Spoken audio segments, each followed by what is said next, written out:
Audio leaks मामलो वफ़ाक़ी काबीना इमरान ख़ान ख़िलाफ़ क़ानूनी कार्रवाई जी बाज़ाब्ता मंज़ूरी ॾेई छॾी। वफ़ाक़ी काबीना सर्कुलेशन समरी ज़रिए काबीना कमेटी जी सिफ़ारिशुनि जी मंज़ूरी ॾींदे इमरान ख़ान ऐं ॿियनि खां जांच जी मंज़ूरी ॾिनी।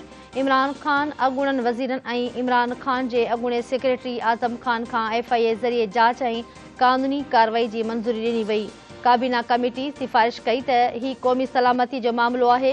क़ानूनी कार्रवाई ज़रूरी आहे। FIA जे सीनियर अमलदारनि ते ॿधल कमेटी जोड़ी वञे।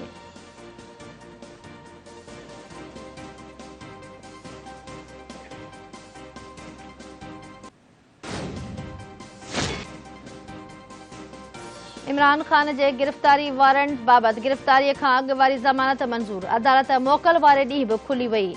Justice Mohsin Akhtar Kiani Islamabad high court पहुची वियो। अदालत पारां इमरान ख़ान खे 10,000 रुपयनि जा मुचलका जमा कराइण जी हिदायत। अदालत पारां इमरान ख़ान खे ट्रायल कोर्ट में पेश थियण जो हुकुम। इमरान ख़ान वकील बाबर अहमद मुआरफत गिरफ़्तारीअ खां अॻु ज़मानत जी दरख़्वास्त दाख़िल कराईंदे मौक़िफ़ इख़्तियार कयो आहे त पहिरीं दहशतगर्दी जो केस ठाहियो वियो। हाई कोर्ट दहशतगर्दी जूं शिकूं ख़त्म कयूं त केस मुंतक़िल थी वियो। दहशतगर्दी जी अदालत मां केस मुंतक़िल थियण ते ज़मानत बि रद्द थी वई आहे। सियासी मुख़ालिफ़ हुकूमत बदनियती तहत कूड़ो केस ठाहियो आहे। केस जो मक़सदु इमरान ख़ान खे गिरफ़्तार करे पुरअमन सियासी तहरीक खे रोकणु आहे। अदालत इमरान ख़ान जी उबूरी ज़मानत जी मंज़ूरी ॾेई छॾी।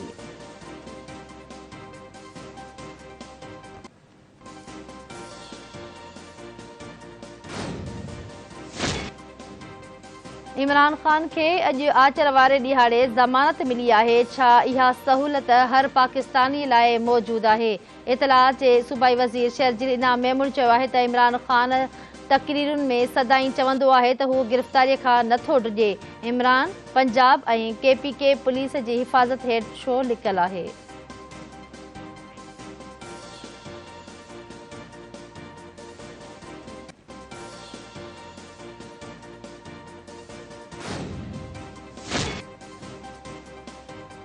साइफ़र जी जांच ते हुकूमती आमादगी सही रुख में क़दम आहे। PTI अॻवान फवाद चौधरी चयो आहे त इमरान ख़ान जी हुकूमत साज़िश तहत हटाई वई। इंसाफ़ जी घुर्ज इहा ई आहे त जांच FIA बदिरां सुप्रीम कोर्ट जी कमीशन जोड़े कराई वञे। अहिड़ी कमीशन ऑडियो लीक्स जी जांच लाइ बि हुजणु घुर्जे।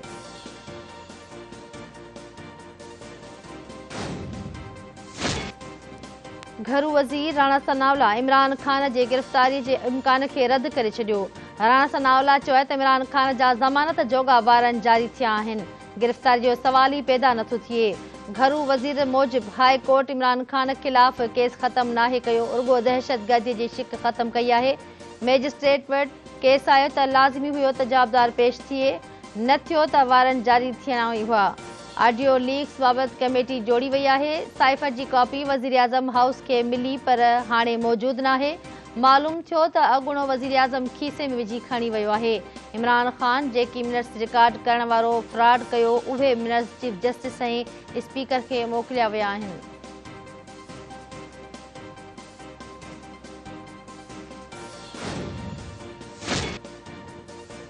नसीराबाद में CTD जी कार्रवाई। 4 दहशतगर्द मारिजी विया। पुलिस मूजिबि नौताल वेझो दहशतगर्दनि CTD जी गाॾी ते हमिलो करे फायरिंग करे ॾिनी। फायरिंग जी ॾे में 4 मुबैना दहशतगर्द मारिजी विया। पुलिस मूजिबि वाक़िए में 2 अहलकार बि ज़ख़्मी थिया आहिनि।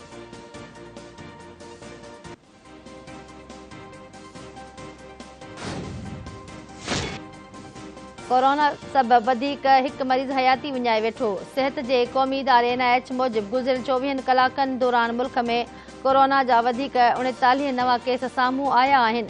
मुल्क में हाकारी केसनि जी शरह 0.38% रही। इलाज हेठि कोरोना जे मरीज़नि मां 46 मरीज़नि जी हालत ॻणितीअ जोॻी आहे।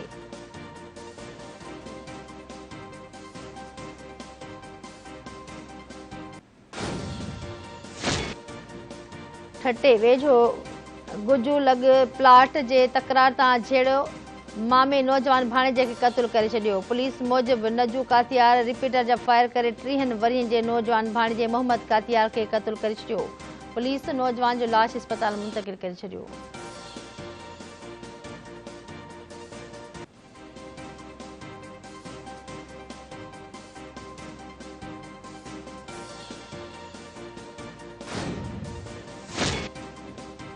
डेहर की भरसां पंजाब पुलिस ऐं ॾोहारनि में मुबैना मुक़ाबिलो। ॿ धाड़ियल मारिजी विया। कोट सब्जल वारे इलाइक़े में पंजाब पुलिस ऐं धाड़ियलनि में मुक़ाबिलो थी पियो। ॿ धाड़ियल पुलिस सां मुक़ाबले में मारिजी विया। पुलिस मूजिबि मारिजी वियल धाड़ियल अगवा भताखोरी ऐं पुलिस मथां हमलनि में मुलविस हुआ। धाड़ियलनि हिक सां अॻु हमलो करे हिक ई ख़ानदान जे 9 ॼणनि खे क़त्ल कयो हो। कराची में जवाबदार ज़ाल खे ज़ख़्मी करण बाबति आपघात करे छॾियो। न्यू कराची जे इलाइक़े शहबाज़ कॉलोनी में जवाबदार वसीम ज़ाल सना खे गोलियूं हणी ज़ख़्मी करे छॾियो। जवाबदार ज़ाल खे ज़ख़्मी करण बाबति पाण बि आपघात करे छॾियो।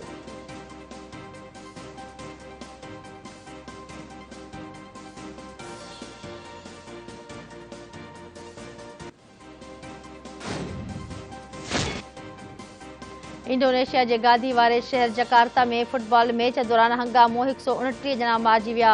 180 खां वधीक ज़ख़्मी। मैच हाराइण बाद अरीबा FC टीम जी हामियुनि फुटबॉल ग्राउंड ते हमलो करे ॾिनो। पुलिस पारां आंसू गैस इस्तेमाल करण ते भाॼ पइजी वई।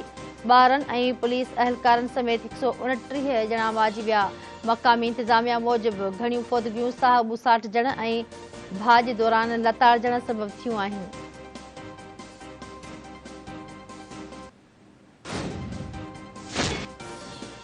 ऐं पाकिस्तान ऐं इंग्लैंड में 7हीं ऐं फ़ैसिलाती T20 मैच अॼु शाम क़ज़ाफ़ी स्टेडियम लाहौर में खेॾी वेंदी। ॿिन्ही टीमुनि विच में 7 मैचनि जी सीरीज़ 3-3 सां बराबरि आहे। अॼु कामयाबी माणींदड़ टीम ट्रॉफी पंहिंजे नाम कंदी। ज़रियनि मूजिबि सीरीज़ जे अहम मैच में मोहम्मद रिज़वान, मोहम्मद हसनैन ऐं हारिस रऊफ़ जी टीम में वापसी थींदी। इंग्लिश टीम में बि फास्ट बॉलर क्रिस वोक्स ऐं मार्क वुड जी वापसी जो इम्कान आहे।